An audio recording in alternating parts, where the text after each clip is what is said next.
नमस्कार दर्शकबिन, सगरमाथा टेलिभिजनको एसटिभी च्याटमा म यहाँहरूलाई हार्दिक स्वागत गर्दछु। जीवराम भण्डारी। आज यहाँहरू सामुन्ने उपस्थित हुनुहुन्छ कृष्णराज वर्मा। उहाँ वरिष्ठ कम्युनिस्ट नेता हुनुहुन्छ। उहाँसँग आज म नेपालको राजनीतिमा यहाँसम्म आइपुग्दा नेपालका वामपन्थीहरू 2/3 बहुमत प्राप्त गर्न सक्ने अवस्थामा प्रवेश गरे। लामो इतिहास छ। विक्रम सम्वत 2006 साल 15 सेप्टेम्बरमा नेपाल कम्युनिस्ट पार्टी स्थापना गर्दाको त्यो दिन, 15 सालमा विक्रम सम्वत 2015 सालमा नेपाल कम्युनिस्ट पार्टीको संसदमा उपस्थिति संख्या जम्मा 4, निर्वाचित सायद 2, केही कमी कमजोरी मेरो रहेछ भने करेक्सन गरिदिनु होला कृष्णराज वर्माले। त्यो निरीह अवस्थाको कम्युनिस्ट यस शताब्दीमा यहाँ आइपुग्दा यति ठुलो झाङ्ग्यो, अर्थात् देश खर्लप्पै कम्युनिस्टले आफूलाई कम्युनिस्ट हौ भन्नेले खाए। यसरी हेर्दाखेरि तर कम्युनिस्टहरू फेरि विभाजित पनि छन्, अनेकौं गुट उपगुटमा छन्। यहाँसम्म आइपुग्दा मैले आज उहाँसँग जिज्ञासा 3-4 वटा विषयलाई राख्ने प्रयत्न गर्नेछु। 1, नेपाल कम्युनिस्ट पार्टीको स्थापना दिवस कुनलाई मान्ने? 15 सेप्टेम्बर विक्रम सम्वत 2006 सालमा नेपाल कम्युनिस्ट पार्टी स्थापना भएको पुष्पलाल, निरञ्जन गोविन्द वैद्य, नरबहादुर कर्मचार्य, मोतीदेवी सहितका 5 जनाले, नारायण सहित 5-6 जनाले यसरी नेपाल कम्युनिस्ट पार्टी स्थापना गरेको त्यस्तो इतिहास छ। तर यहाँ आइपुग्दा हिजोको दिनको त्यो इतिहास सम्झदा नेपालका कम्युनिस्टहरू अलग अलग दिनलाई नेपाल कम्युनिस्ट पार्टीको स्थापना दिवसको रूपमा मान्छन्। आज अप्रिल 22 लाई हिजोको दिनको नेकपा एमाले, हिजोको दिनको नेकपा माओवादी केन्द्र, आज गठन भएको नेपाल कम्युनिस्ट पार्टी नेकपाले आजको दिनलाई नेपाल कम्युनिस्ट पार्टीको स्थापना दिवस मान्छ। अब इतिहासको त्यो यस्तो साक्षी हुनुहुन्छ कृष्णराज वर्मा, कुन दिनलाई मान्ने? यो विषय पनि म आज उठान गर्नेछु। यस सँगसँगै समसामयिक नेपालको राजनीतिक घटनाक्रम, नेपालमा वामपन्थीहरूको भविष्य, नेपालमा जुन लोकतन्त्र प्रजातन्त्र जे नाम दिउँ जुन सिस्टम छ, यसबाट नेपाली जनलाई प्राप्त हुन सक्ने लाभ र नेपाली जन र नेपाल देश कुन अवस्थामा छ, विश्लेषणात्मक र सूचनामूलक कुराकानी गर्नेछु। सर्वप्रथम म उहाँलाई स्वागत गर्छु। स्वागत छ यहाँलाई। धन्यवाद। अब म विषयमा प्रवेश गरेँ। आज अप्रिल 22, देशको सबभन्दा ठुलो जनअनुमोदित, जनताले पत्याएको तागत नेपाल कम्युनिस्ट पार्टी नेकपा, जसको नेतृत्व अध्यक्ष 2 जना हुनुहुन्छ, केपी शर्मा ओली, प्रचण्ड, पुष्पकमल दाहालजी। उहाँहरू आजको दिनलाई नेपाल कम्युनिस्ट पार्टी स्थापनाको दिवसको रूपमा मान्नुहुन्छ। आजको दिन नेपाल कम्युनिस्ट पार्टी स्थापना भएको मान्नुहुँदो रहेछ। मोहन विक्रम सिंहजीसँग पनि मैले कुरा गरेका थिएँ, उहाँ पनि आजकै दिनलाई मान्नुहुँदो रहेछ। तर इतिहास मैले केही तथ्य कोट्याउने प्रयत्न गर्ने, त्यो अलग देखिँदो रहेछ। तपाईँ इतिहासको एउटा यस्तो साक्षी हुनुहुन्छ, नेपालको वामपन्थी आन्दोलन तपाईँ अगुवा, भेटरान लिडर, केलाई मान्ने? यो नयाँ पुस्ताले बुझ्ने चाहिँ कसरी? कृपया यसमा के छ भनेदेखि चाहिँ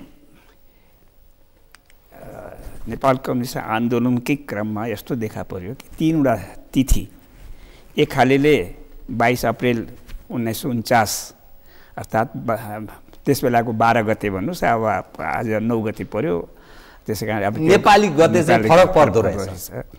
अब 22 अप्रिलले भन्नुहोस्, 22 अप्रिलमै पार्टी गठन भएको हो भनेर भन्ने त्यस बेला जम्मा हुनुभएका केही मानिसहरूको तर्क रह्यो। र पुष्पलालजीको आफ्नो तर्क के थियो भनेदेखि चाहिँ 15 सेप्टेम्बर 1949 यो कम्युनिस्ट पार्टीको स्थापना दिवस हो र उहाँले त्यही कुरा पहिलो अधिवेशन, पहिलो सम्मेलन, कम्युनिस्ट पार्टीको पहिलो सम्मेलन 8 सालमा भएको पहिलो सम्मेलन जो हो, त्यो सम्मेलनमा उहाँले त्यही नै भन्नुभयो उहाँले। र यतिसम्म पनि भन्नुभयो उहाँले कि पुष्पलालको, मनमोहनको नेतृत्वमा र अरूहरूको पनि नेतृत्वमा रहेका कम्युनिस्टहरूलाई संयुक्त पारेर एउटै कम्युनिस्ट पार्टीको स्थापना त्यही दिन भएको हो भनेर भन्ने कुरा उहाँले लेख्नुभएको छ, आफैले लेख्नुभएको छ। उहाँले त्यो नामै दिएर त्यसरी खोलेरै लेख्नुभएको छ त्यो हो। र एउटा अर्को पनि तिथि कम्युनिस्ट पार्टीकै भन्नुहोस्, कम्युनिस्ट पार्टीकै यो दोस्रो महाधिवेशनबाट निर्वाचित नेतृत्वले तेस्रो महाधिवेशनको बेलामा एउटा नयाँ डेट उनीहरूले राखे। के भने दुईवटा डेटलाई मान्नु, एउटा चाहिँ 15 सेप्टेम्बर 1949 या त्यो, या होइन भने यो के भन्छ अन्तर्राष्ट्रिय प्रचलन अनुसार जुन दिन घोषणापत्र, विधान र सङ्गठनात्मक प्रस्ताव आदि सबै कुरा पारित गरिन्छ त्यस दिनलाई चाहिँ एउटा के भन्छ त्यो सङ्गठन भएको दिनको रूपबाट त्यसलाई मान्ने चलन पनि छ। त्यसमा यो तीनवटा चलन छन्। त्यस कारणले अब हामीले चाहिँ यो सबै कुरा कहिले हामीले तयार गऱ्यौँ भन्दाखेरिमा पहिलो सम्मेलनमा तयार गऱ्यौँ। पुष्पलालकै नेतृत्वमा भएको पहिलो सम्मेलन कलकत्तामा जो भयो त्यो सम्मेलनको दिनमा निर्धारित गऱ्यौँ। त्यस कारण त्यस डेटलाई मानौँ भनेर भन्ने किसिमबाट अक्टोबर के भन्छ 1951 भनेर पनि डेट उनीहरूले निधो गरेका थिए त्यस बेला। तर ज्यादा प्रचलनमा के आयो भन्दाखेरि 15 सेप्टेम्बर 1949लाई नै ज्यादा प्रचलनमा ल्याइयो। र त्यो के कारणले भन्दाखेरि पुष्पलालजीले त्यसमा दुईवटा कुरा उहाँले उठाउनु भएको छ र हामीले पनि यसरी इतिहास हेर्दै जाँदाखेरिमा के देख्छौँ त्यो तर्कसङ्गत पनि छ। उहाँले भन्नुभएको तर्कसङ्गत पनि छ। एउटा त के त्यस दिन पहिलो घोषणापत्र प्रकाशित भएको, जुन घोषणापत्रको चर्चा उहाँले पहिलो सम्मेलनमा पनि गर्नुभएको छ। त्यो घोषणापत्रमा यस्तो गल्ती भएको थियो, जुन गल्तीलाई यसमा हामीले सुधार्यौँ भनेर भन्ने कुरा भन्नुभएको छ। त्यस कारण त्यही घोषणापत्र नै रहेछ। त घोषणापत्र जुन दिन घोषणा गरियो त्यो दिन त प्रमुख महत्त्वपूर्ण दिन पनि हो एक। दोस्रो कुरा के भन्दाखेरिमा त्यस दिन त्यो घोषणाको साथसाथै उहाँले एउटा अर्को तर्क प्रस्तुत गर्नुभयो भने 15 सेप्टेम्बर अर्थात् 14 सेप्टेम्बरको राति कोत पर्व भएको रहेछ। इतिहासमा कोत पर्व भएको रहेछ र कोत पर्व पछि गएर राणाशाहीको स्थापना भनौँ न, राणातन्त्रको स्थापना त्यसै दिन भएको रहेछ। त्यसै कारण त्यस दिन चाहिँ हामीले कम्युनिस्ट पार्टीको स्थापना दिवस मनाउनुपर्छ, किनभने हामी राणातन्त्र उखालेर फाल्ने दिवसको रूपमा त्यसलाई हामी लियौँ। त्यसै कारण त्यसै दिन हामीले यो स्थापना गरेको भनेर भन्ने कुराले प्रमुखता दियौँ। यो दुईटै तर्क अलिकति बलियो तर्क पनि लाग्यो।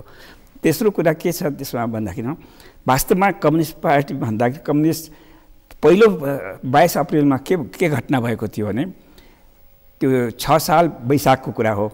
6 साल वैशाखको दिन 6 सालको दिन पहिलो 6 सालको नयाँ वर्षको उपलक्ष्यमा नै मोहन शमशेरले नागरिक अधिकार म दिन्छु भनेर घोषणा गरेका थियो र नागरिक अधिकारको एउटा घोषणापत्र निकालेका थियो उनले। जुन घोषणापत्रलाई खण्डन गर्नको निमित्त उहाँले त्यो मिटिङ बोलाउनु भएको थियो पुष्पलालजीले त्यो बोलाउनु भएको थियो, जसमा ती 4जना मान्छे मात्र त्यहाँ जम्मा भएका थिए। नारायण विलास, के भन्छ नरबहादुर कर्माचार, निरञ्जन गोविन्द वैद्य र उहाँ आफू हुनुहुन्थ्यो।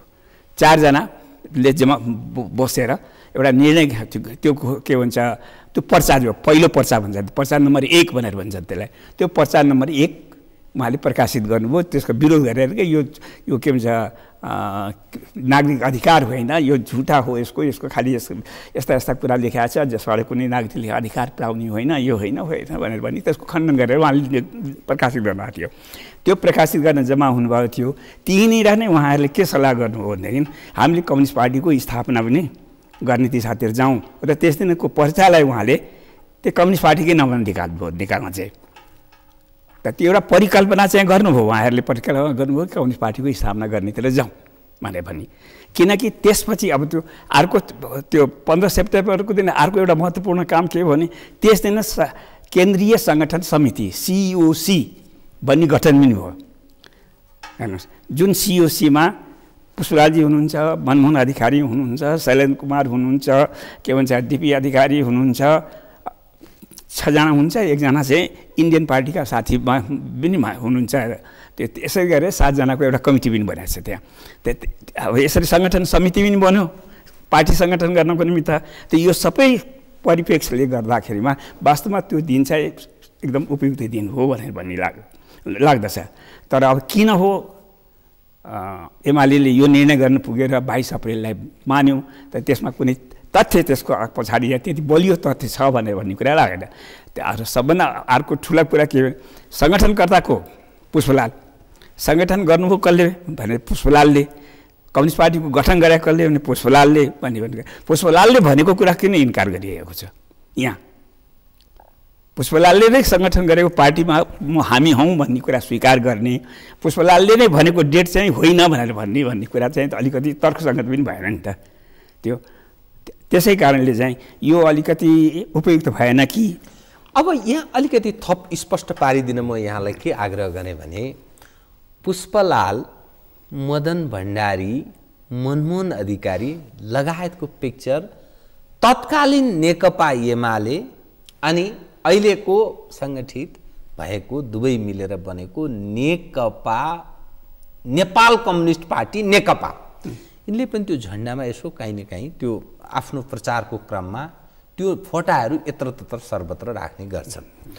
पुष्पलाललाई एउटा आदर्श नेताको रूपमा पनि मान्छन् तर यहाँनिर के को कारण हुन सक्छ अब मोहन विक्रम सिंह पनि फेरि यो आजको दिनलाई नै 22 अप्रिललाई नै नेपाल कम्युनिस्ट पार्टी स्थापना दिवसको रूपमा मान्नु हुँदो रहेछ नेपालका कम्युनिस्टहरू यसरी विभाजित हुनु र फेरि पुष्पलालकै नाम उहाँहरूले काहीँ न काहीँ आदर्श एउटा नेताको रूपमा व्यक्तिको रूपमा उहाँहरूले त्यो स्वीकार्नु पनि हुन्छ यो के भएको के हुन सक्छ यो यसमा अझ के छ भने यो पनि अझ एउटा कुरालाई तपाईँले यसमा के बुझिदिनुहोस् बुझ्ने कोसिस गर्नुपर्ने पुष्पलालको देहान्त 1935 सालमा भयो 2035 सालमा एमालेको गठनको प्रक्रिया 28 सालदेखि नै सुरु भएको 28 सालमा हुँदाखेरिमा पुष्पलालजी जीवित हुनुहुन्थ्यो झापा विद्रोह जसलाई झापा विद्रोह गर्नुभएको थियो उहाँहरूले 28 सालदेखि नै सुरु गर्नुभयो पार्टी गठन चाहिँ 35 सालमा गर्नु उहाँहरूले पनि तर के भयो भनेदेखि उहाँहरूले पुष्पलाललाई नेता त स्वीकार गरेका होइन त्यस बेला उहाँले अलग्गै पार्टी बनाउनु भएको हो पुष्पलाल हुँदा अलग पार्टी बनाउनु हो 34 सालमा सम्म 34 साल 32-33 सालतिर सायद मदन भण्डारीजीहरू पनि पुष्पलालको सङ्गठनसँग जोडिन पुग्नु भएको थियो र त्यसपछि पुष्पलालसँग उहाँले अलग भएर पुष्पलाललाई छोडेर अलग मुक्ति मोर्चा भनेर गठन गर्नुभयो मुक्ति मोर्चा गठन गरेर अलग पार्टी बनाउनु हो उहाँले पछि उहाँ एमालेमा के भन्छ मालेमा सामेल हुनुभयो भन्नुहोस् न पछि उहाँ मालेमा सामेल भयो त्यसबेला उहाँले पुष्पलाललाई छोड्नु नै भएको थियो तर उहाँहरूले सुरुदेखि नै पुष्पलाललाई नेता स्वीकार गरेका चाहिँ होइन हेर्नुहोस् यो भयो के भन्दाखेरिमा उहाँहरूले जब पहिलो अधिवेशन गर्न लाग्नुभयो 35 सालमा पार्टी गठन गर्नुभयो पार्टी गठन गरिसकेपछि 40 सालमा चाहिँ पहिलो चौथो महाधिवेशन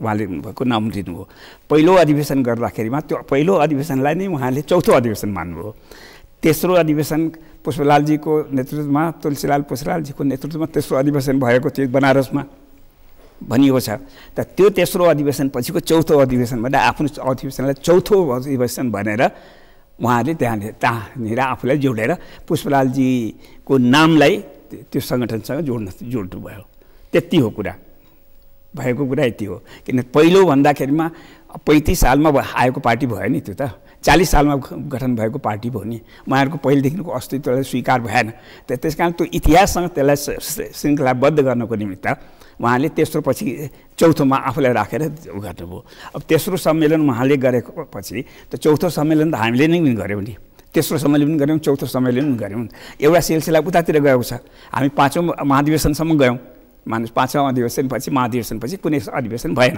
अमेरिका मानुस संयुक्त पार्टीको भएन तर त्यस बेलासम्म संयुक्त पार्टीको रूपबाट त उही प्रतिनिधित्व भइराखेकै छ त अब उहाँहरूले त्यहाँबाट आफ्नो श्रृङ्खला जोड्नु भएको हो त्यस कारण सुरुदेखि उहाँहरूले पुष्पलालको नेतृत्व स्वीकार गर्नुभएको भन्ने कुरा चाहिँ होइन न मदन भण्डारीजीले केही समस्या स्वीकार गरेर साथै बस्नुभयो तर पछि उहाँको र उहाँहरूको कुरा मिलेन केही कुरामा र उहाँहरूले झगडै गरेर निस्किनु भएको उहाँ मदन भण्डारीजी जीवराज आश्रित अनि के भन्छ प्रसिद्धजी प्रसिद्धजी तिनैजना उहाँसँग बाजेरै हिँड्नुभएको ल तपाईँले बिच बाटोमा ल्याएर हामीलाई छोड्नुभयो अब त्यो तपाईँको उत्साह पनि रहेन तपाईँमा त्यो मङ पनि रहेन त्यसरी पार्टीलाई लिएर हिँड्नु पनि लाग्दैन हामी अर्कै बाटो लाग्छौँ भनेर उहाँहरूले मुक्ति मोर्चा बनाएर हिँड्नुभएको हेर्नुहोस् इतिहास यही हो वास्तविकता यही हो बडा राम्रो यहाँले यति सुन्दर ढङ्गले किनभने नयाँ पुस्ताले वास्तवमा बुझ्नु पनि पर्छ तर गजब के छ भने नेपालको इतिहास त्यस्तो रहेछ, नेपाल कम्युनिस्ट पार्टी स्थापनाको इतिहास त्यस्तो रहेछ। तर जनमत अब फेरि रिकग्नाइज यो ढङ्गले भयो, आजै हो भनेर उहाँहरू त्यो घोषणा पनि गर्दै हुनुहुन्छ। उहाँहरूको अरू थप सङ्गठन सम्बन्धी अर्थात् दुईटा प्रचण्डजी र केपी ओलीजीहरू बिचको आज त्यो पार्टी एकताको केही थप कर्म पनि आजको यो दिन नेपाल कम्युनिस्ट पार्टी स्थापना दिवस भएको हुनाले भनेर विशेष कार्यक्रम पनि गर्दै हुनुहुन्छ। यो जनमत र इतिहास भन्ने चिज चाहिँ कता कता मेल नखाँदो रहेछ है, त्यो तागतले लपेटेर लाँदो रहेछ, इतिहासलाई पनि पाखा लगाइदिन सक्दो रहेछ भनेर यसरी पनि बुझ्नुपर्छ। यहाँनिर हो एउटा कुरा अझै पनि म के भन्न चाहन्छु भने एउटा कुरा हामीलाई जहिले पनि याद सम्झिनुपर्छ। हामी जहिले पनि कम्युनिस्ट पार्टीको नाउँ सम्बन्धमा कुरा गर्दाखेरि हामी बडो आत्मालोचक, आफ्ना कमजोरीहरूलाई पनि प्रष्ट रूपबाट राख्नलाई अप्ठ्यारो नमान्ने यस्ता पार्टी हौँ भन्ने रूपबाट हामीले प्रचार गर्छौँ। तर हामीले पनि के हुन्छ, हामीले आफूलाई बडो आत्मालोचक रूपबाट हेरिदिनु पर्दछ ताकि जनतालाई विश्वास होस् नि, यिनीहरूले गल्ती गरेका कुरालाई पनि पब्लिकली स्वीकार गर्छन्, यो गल्ती भयो, यसमा गल्ती गरेँ, मैले यो सुधारेँ, यसरी म आएँ भनेर भन्दाखेरिमा त यसरी आउँदाखेरिमा जनतालाई पनि विश्वसनीयता, जनताको विश्वसनीयता हामीले प्राप्त गर्छौँ भन्ने कुरा हुन्छ। तर यस सम्बन्धमा अलिकति कम्युनिस्ट आन्दोलनमा के भइराख्या जस्तो लाग्दछ भने कहिलेकाहीँ यही कुराहरूलाई विचार गरिँदैन कि यो कुरा प्रश्न राखेर भनेदेखि त कम्युनिस्ट पार्टीको स्थापना कसरी भएको भन्ने कुरा त सबैले बुझ्छ नि त। अब यो कुरालाई किन लुकाउने? तपाईँ चौथो नम्बरमा कसरी आउनुभयो? चौथो अधिवेशनदेखि तपाईँको सुरुवात कसरी भयो? कसरी जोडिनु भयो? त्यो जोडिने यस कारणले जोडिए, यसरी जोडिए भनेर भन्ने कुरा गए त हुन्छ नि एक। त्यसै गरी मानुस अब अहिले विप्लवकै बारेमा कुरा भइरहेको छ नि, मानुस प्रतिबन्धित गरिएको छ, के भनिएको छ, दुनियाँभरिका कुराहरू भनिएको छ र उनले पनि आफ्नो प्रतिकार गरिरहेको छ, सरकारले पनि आफ्नो कारवाही गर्ने प्रक्रिया उही तीव्रताको साथ लगिराखेको छ, यो भइराखेको छ। तर एउटा कुरा त सत्य हो नि, हतियार उठाउने काम यी सबैले गर्नुभएको हो नि त। इभन काङ्ग्रेसले पनि गरेको, काङ्ग्रेसले पनि गर्यो भन्नुहोस् त। कुनै समय हतियार उठाउनु सही थियो, त्यो काङ्ग्रेसले पनि उठायो या कम्युनिस्टले पनि उठायो, सबैले उठाएर मान्यौँ। अच्छा, तर त्यो हतियार उठाउने काम सधैँ सही त होइन, यसलाई त सधैँ सही त कसैले पनि भन्दैन नि, सधैँ सही त मानिने कुरा पनि होइन यो, किन बाध्यतावश हतियार उठाइन्छ, के परिस्थितिका बाध्यताहरूले गर्दाखेरि मात्र हतियार उठाउने अवस्था हुन्छ। राणाशाहीको खिलाफ अङ्ग्रेजहरूको त्यत्रो समर्थन पाएको राणाहरूको सत्तालाई फाल्नको निमित्त मान्छे कुनै समयमा हतियार उठाउने अवस्थाको बाध्यता हाम्रो सामनेमा आयो। हेर्नुहोस्, त्यो पनि के को परिप्रेक्ष्यमा भने हिन्दुस्तानमा स्वतन्त्रता आन्दोलनको एउटा ठुलो उभार उठिरहेको पृष्ठभूमिमा, त्यो सिङ्गो आन्दोलन, हिन्दुस्तानको त्यो सिङ्गो आन्दोलनको पृष्ठभूमिमा हामीले हतियार उठाउने आँट गरे। किन त्यो आन्दोलन त्यहाँ नभएको भने त उहिले पनि ब्रिटिसलाई खिचेर मारिहाल्थ्यो नि त, त्यो उसले छोड्थ्यो भन्ने कुरा त छैन। त त्यसै कारणले हामीले त्यो पृष्ठभूमिमा हामीले हतियार उठाउने आँट गरे। एक त हाम्रो भौगोलिक अवस्था, एकतिर चीन र एकतिर भारत दुईटा विशाल मुलुक छन्। ती दुईटा मुलुकमध्ये एउटा न एउटा मुलुकको तपाईँले अलिकति यो समर्थन नपाउन्जेलसम्म तपाईँले कुनै प्रकारको पनि समर्थन, त्यहाँका जनताको समर्थन भन्नुहोस्, त्यहाँको सरकारको समर्थन भन्नुहोस् या त्यहाँको राजनीतिक शक्तिहरूको समर्थन भन्नुहोस्, त्यो नपाउन्जेलसम्म तपाईँ हतियार उठाउने अवस्थामा चाँडै हुनुहुन्न। यो त्यति सजिलो छैन त्यस अवस्थामा, किनभने हामीले त्यसपछि कहीँ पनि भाग्ने ठाउँै छैन। राणाहरूलाई के भन्छ भारतले हतियार लिएर आफ्नो मुलुकबाट जानै दिएन, उसले दबाउनै सकेन कहीँ न, उसले जान दिइराख्यो भएदेखि त दबाइदिन्थ्यो नि, उसले त दबाउन त कुनै ठुलो कुरा थिएन। हेर्नुहोस्, विराटनगर फौज पुग्नलाई ढिलो जान सकेन, पैदल जानु पऱ्यो उसले। अगर ट्रेनबाट उसले फौजले जान सक्ने पाएको भएदेखि त के विराटनगरको आन्दोलनलाई दबाउनलाई उसले समर्थन हुने थिएन, समर्थन हुन्थ्यो। त्यो स्थिति थियो नि।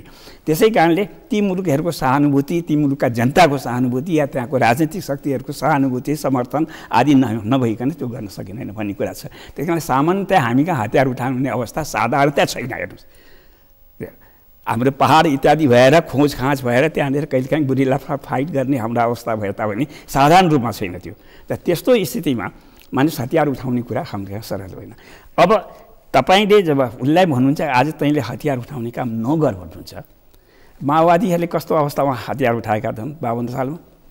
प्रजातन्त्र छ मुलुकभित्र, पार्टीको सरकार छ, 46 सालमा आन्दोलन गरेर जनताको नेतृत्व गरेर आएर पञ्चायती व्यवस्था फालेर आएका के भन्छ राज्य व्यवस्था सरकार छ। त्यस्तो अवस्थामा त हतियार उठाउनु भयो नि तपाईँले। त त्यसबेला उठाएको हतियार गलत थियो, हामीले त्यसमा गल्ती गरेका थियौँ भनेर स्वीकार गर्नु के हुन्छ तपाईँलाई? ठिक छ, हामीले के भन्छ दुश्मनको सफाया आन्दोलन चलायौँ 28 सालतिर, 28-29 सालतिर। त एमाले त्यो कुरा भन्न पब्लिकली के अप्ठ्यारो छ कि हो त्यस बेलामा हामीले त्यो आन्दोलन गलत आन्दोलन गरेका थियौँ यो भन्यो भनेदेखि त पब्लिकलाई त। अनि आज तपाईँले हो वास्तवमा आज जब सङ्घीयता समेत कायम भइसकेको छ, गणतन्त्र मुलुकमा काम भइसकेको छ, त विप्लवले किन हतियार उठाउँछन्? यो हतियार जायज होइन भने भन्ने कुरा भन्नलाई पनि सरल हुन्छ कि हुँदैन? त्यति यदि स्वीकारिदिएको भए सजिलो हुन्छ कि हुँदैन? र त्यसै कारणले तपाईँले त यो इतिहासमा यो कुरा बार भनिरहनु पर्यो के भन्दाखेरिमा हाम्रो जस्तो मुलुकमा सकभर हतियार उठाएर आन्दोलन गर्ने के भन्छ आन्दोलनलाई नेतृत्व हतियारबन्द आन्दोलनबाट हामीले समाधान गर्छौँ समस्या भन्ने कुरा गलत हो, यसरी गर्नु हुँदैन भनेर भन्ने कुरा अनि मान्छेले स्वीकार गर्थे नि त। नत्र कुनै पनि अवस्थामा तपाईँलाई जायज, तपाईँले गरे आज आइज मैले गरे चाहिँ नाजायज भन्ने कुरो भएन नि, त्यस आधारमा त हेर्नु भएन नि त। ठिक, एकदम तपाईँको भनाइसँग मेरो विमति छैन। अर्थात् 15 सेप्टेम्बरलाई नै नेपाल कम्युनिस्ट पार्टीको स्थापना दिवसमा मानिनुपर्छ, आजको दिन होइन। यस कुरामा तपाईँले जुन विषय जिकिर गर्नुभयो त्यसमा मैले विमति जनाइन। अब म प्रवेश अन्यत्र गर्छु है, राजनीति।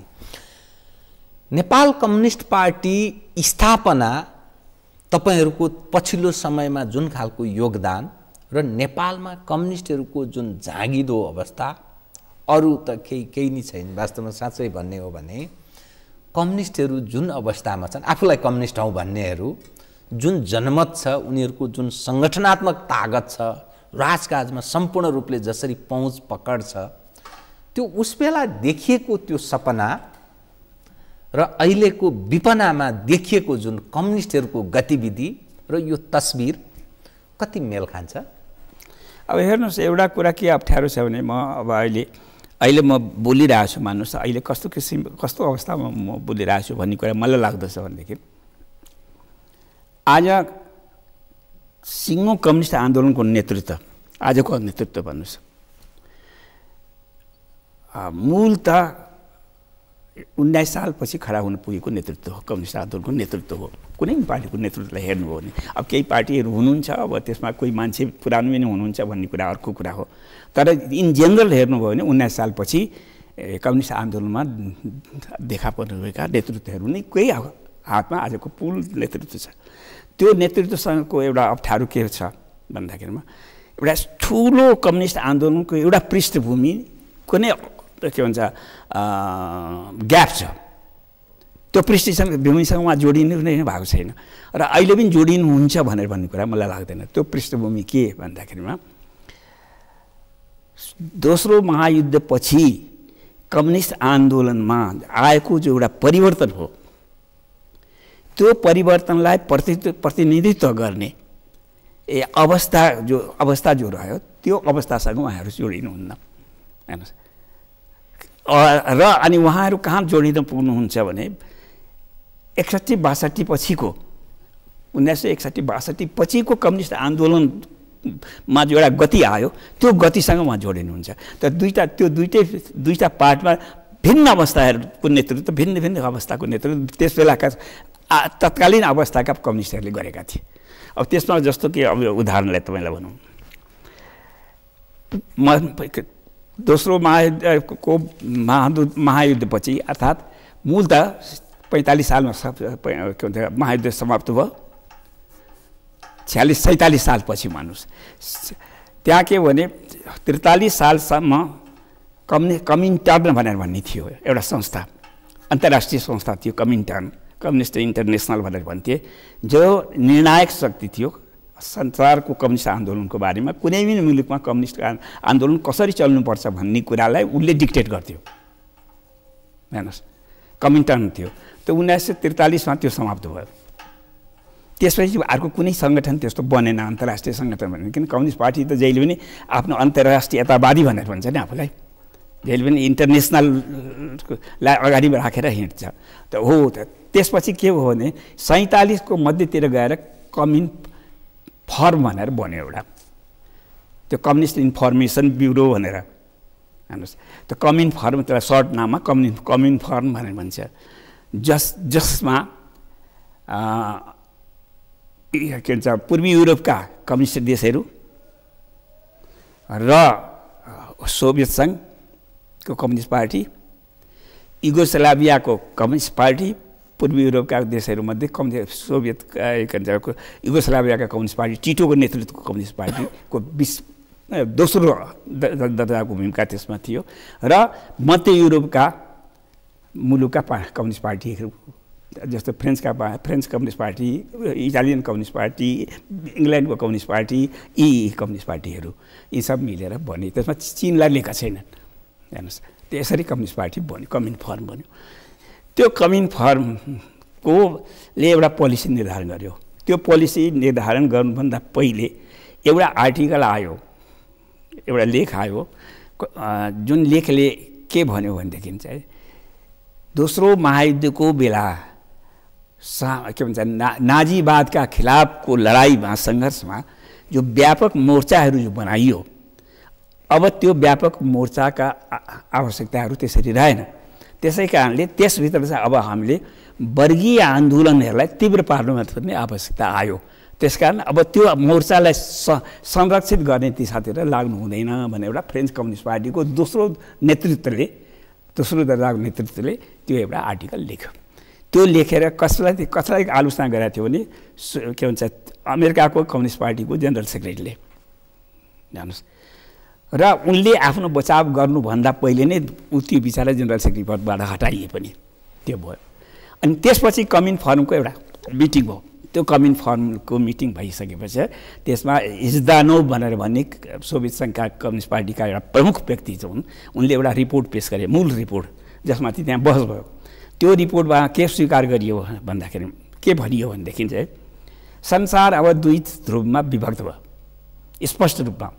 एउटा साम्राज्यवाद विरोधी कम्युनिस्ट समाजवादी क्याम्प जो छ समाजवादी क्याम्पको नेतृत्व भनेर भन्ने एउटा पार्ट भयो अर्को चाहिँ पुँजीवादी देशहरूका साम्राज्यवादीहरूको नेतृत्वमा पुँजीवादी देशहरूको एउटा ग्रुप भनेर भन्ने भयो त्यसकारण यसका बिचमा अब केही पनि छैन विश्व दुई ध्रुवमा भयो यसको बिचमा कोही पनि उभिन पाउँदैन कि तिमी उता लाग कि यता लाग प्रश्न त्यसरी विभाजन भएको छ त्यसकारणले अब यसरी पास गर्यो त्यो पास गरेपछि अब त्यो उनलाई त कम्युन फर्मको गठन भएको सल्लाहकार सभाको रूपबाट हो खालि सल्लाह मस्विरा गर्ने भन्ने रूपबाट हो तर सोभियत सङ्घ नै त्यसमा सामेल भएको र त्यसबेलाको सोभियत सङ्घ भएको नाताबाट उसको नेतृत्वमा बनेको त्यो पार्टी सङ्गठन भएको नाताबाट हरेक पार्टीको आन्तरिक अवस्थामा पनि त्यसले चाहिँ भूमिका खेल्ने भयो हेर्नुहोस् त्यो स्वीकार्य हुनु पर्यो सबैले अब स्टालिनले भने स्टालिन पनि त्यसैमा छन् स्टालिनले भनेपछि स्टालिनको नेतृत्वमा भनेपछि अब त्यसमा इन्कार गर्ने भने कसैले पुरी आउँदैन थियो उनको व्यक्तित्व त्यस बेलामा त्यस्तो भएर गएको थियो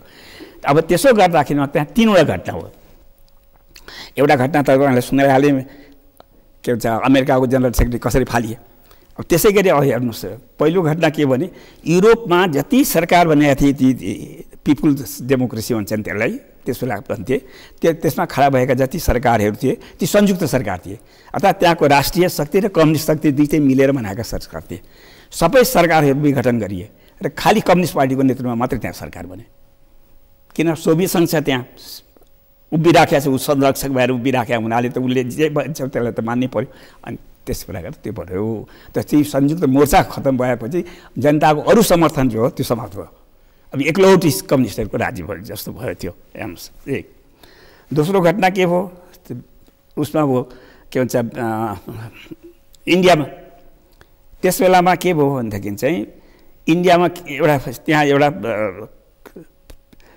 for peoples democracy for a lasting peace for peoples democracy भनेर भन्ने एउटा अखबार निकाल्थ्यो उनीहरूको त्यो तीन ठाउँबाट निस्किन्थ्यो एउटा कनाडाबाट निस्किन्थ्यो एउटा इटलीबाट इङ्ल्यान्डबाट हो क्या अरे एउटा सोभियत सङ्घबाट कहाँबाट यसरी निस्किन्थ्यो तीन ठाउँबाट निकाल्थ्यो अच्छा त्यो निकाल्थ्यो त त्यसमा एउटा आर्टिकल आयो सम्पादकीय आयो जुन सम्पादकीयमा के भन्यो भने यी नयाँ मुलुकहरू किन त्यहाँ त स्वतन्त्रता प्राप्त गर्दै गए नि औपनिवेशिक देशहरूले स्वतन्त्रता प्राप्त गए।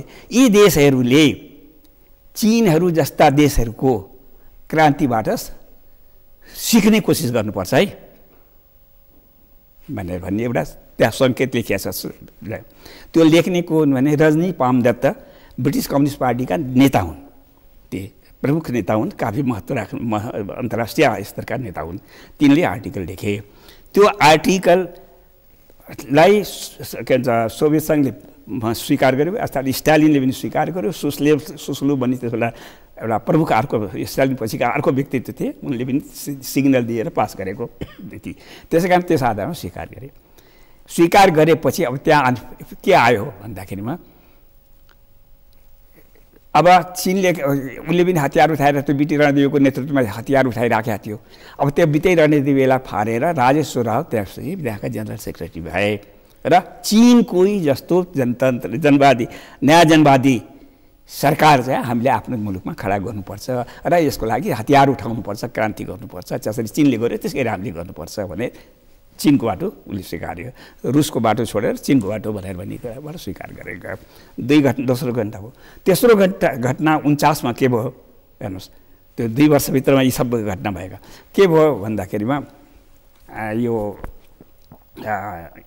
टिटो जो कि दोस्रो दर्जाको भूमिका त्यहाँ थियो, रुसपछिको महत्त्वपूर्ण भूमिका उनैको थियो त्यो गठन गर्नलाई। त उसलाई नै यो चाहिँ संशोधनवादी के भन्छ साम्राज्यवादीका दलाल एजेन्ट हो भनेर उसलाई कम्युनिस्ट जमातबाट निकालिदियो। त्यो असंलग्न आन्दोलन र राष्ट्रसङ्घको त्यो उदयको पृष्ठभूमि यहाँ कहाँ जान्छ? हो, त्यसपछि आउँछ त्यो। अनि वास्तवमा त्यो असंलग्न राष्ट्रको पृष्ठभूमि तयार गर्नमा टिटोको अत्यधिक ठुलो भूमिका छ। नेहरू र टिटोको धेरै ठुलो भूमिका हो। त्यत्रो ठुलो भूमिका खेले जसलाई कि पछि सोभियत सङ्घले त्यत्रो आधार मानेर त्यसलाई हाम्रो आन्दोलनको एउटा अङ्ग नै हो भनेरबाट उसले बढाएर लिएर हरेक कम्युनिस्टहरू त्यसमा गए, असंलग्न आन्दोलनमा लागे। हेर्नु त्यत्रो ठुलो भूमिका खेल्ने मान्छेहरूलाई पनि गद्दार भनेर त्यसलाई चाहिँ निकाले। यो 3वटा घटना भयो। हेर्नुहोस् अब यो घटना 1953 आएपछि यो घटनामा पूर्णतः परिवर्तन आयो। 1953 हेर्नुहोस्, 1953 किन स्टालिनको डेथ भयो। स्टालिनको डेथ भएपछि खुर्सेव आए। खुर्सेव आएपछि यी सबै कुराहरू अगाडि सारिए। यसमा परिवर्तन आएपछि अनि के भयो, एउटा 60 आएर एउटा नयाँ नीति के धारण गरियो भने अबका यी नयाँ मुलुकहरू जति पनि छन्, पिछडिएका मुलुकहरू, यिनीहरूमा जो आन्दोलनहरू यसका आन्दोलनहरू राष्ट्रिय चरित्रका प्रजातान्त्रिक आन्दोलन हुनुपर्दछ है। र व्यापक एकतामाथि जो यो निर्भर टिकेको हुनुपर्छ है। यसलाई व्यापक एकता, जनताको एकता नभइकन यो बलियो हुन सक्दैन। त्यस कारण नेसनल क्यारेक्टरको प्रजातान्त्रिक आन्दोलन हुनुपर्छ र जसको मूल लक्ष्य साम्राज्यवाद र सामन्तवाद विरोधी चाहिँ हो नै, समाजवादतिर लाग्ने नै हो। तर यसको चरित्र चाहिँ यो नेसनल क्यारेक्टरलाई जस्तो सबै जुन मुलुकको आफ्नो चरित्र छ त्यस अनुसार डेभलप गरेर जानुपर्छ भन्ने हो। यो नीति यसबिचमा रह्यो, यो प्रमुख भएर गयो। अब यो नीतिसँग सम्बद्ध रहेका शक्ति त आज नेतृत्वमा छैन नि त कम्युनिस्ट आन्दोलनमा। आज नेतृत्वमा को छन् भन्दाखेरि 60 पछि 81 आयो के भन्दाखेरिमा चे गुएवाराले संसारमा क्रान्तिको सप्लाई गर्नुपर्छ भनेर मुलुकमा क्रान्ति गर्न भनेर हिँडे। कहिले बोलिभियामा, कहिले पेरुमा, कहिले कहाँ यसरी क्रान्ति गर्नुपर्छ भने यहाँसम्म सुनियो कि सायद इन्डिया यो बर्मा इत्यादिहरूका क्षेत्रमा पनि उनी आएका थिए। यो चे गुएवारासँग रामराजा सिंहले भेटे भनेर भन्ने नि कथाहरू लेखिएका देखिन्छ कि अब के हो कसो हो त्यो त हामीलाई थाहा छैन। त्यो आयो। त्यसपछि के भयो, रिम आयो, रिभोल्युसनरी कम्युनिस्ट पार्टी भनेर भन्ने आयो। सारा संसारमा क्रान्ति गर्न, विश्वमा नयाँ क्रान्ति गर्नुपर्छ, अब पहिले भएका क्रान्तिहरूले काम लागेनन् भनेर अब नयाँ क्रान्ति गर्नुपर्छ भन्ने आयो। नक्सलवाद आयो, दुश्मनका सभाकहरू भनेर भन्ने भारतमा त्यत्रो आन्दोलन आयो। पेरुमा साइनिङ पाथ भनेर उसमा सुरु गर्यो, एकदम डाक्टर अभिमेल गुजमानको आयो। त त्यसै कारणले यी यस्ता किसिमका जो दौर आए, यी दौरको सिलसिलामा जन्मिए कम्युनिस्ट पार्टीहरू जन्मिए, नयाँ धारणाबाट जन्मिए जो। अब सारा संसारमा हरेक ठाउँमा चाइना ग्रुप जस्तो किसिमका माओवादी कम्युनिस्ट भनेर भन्ने हरेक ठाउँमा पार्टी खडा हुन पुगे। यस दौरबाट खडा भएको यस दौरमा आन्दोलनबाट उठेका नेतृत्वहरू नै आज छन्। त्यस कारणले उहाँहरू चाहिँ त्यो सबै परिप्रेक्ष्यबाट त्यो अप्रोएसियाली जन एकताको परिप्रेक्ष्यबाट पनि अलग हुनुहुन्छ। उतापट्टि के भन्छ यो असङ्घ राष्ट्रहरूको एकता भनेर पनि त्यसबाट पनि अलग हुनुहुन्छ। यी सबैलाई उहाँ विरोध गर्ने शक्तिहरूको रूपबाट तर क्रान्तिकारी शक्ति क्रान्ति नै गर्नुपर्छ कम्युनिस्ट नै सिद्धान्त मान्ने ती शक्तिहरू नै अगाए। त यस्तो प्रकारका शक्तिहरू आज सुधरेर नयाँ परिप्रेक्ष्यबाट आफूलाई डेभलप गरेर जानु। अब यसमा अलिकति क्लियर गरिदिनुहोस् न, म यो नेपाल सन्दर्भ विषय जोडेर अनि कार्यक्रम अन्त्य, किनभने कुरा गर्न त धेरै समय तर अब साथ दिँदैन समयले। प्रजातन्त्रको नि तपाईँले कुरा गर्नु, प्रतिस्पर्धाको, अनि फेरि कम्युनिस्ट पनि, त्यो एउटै तागत दुई चरित्रमा कसरी रहन सक्छ?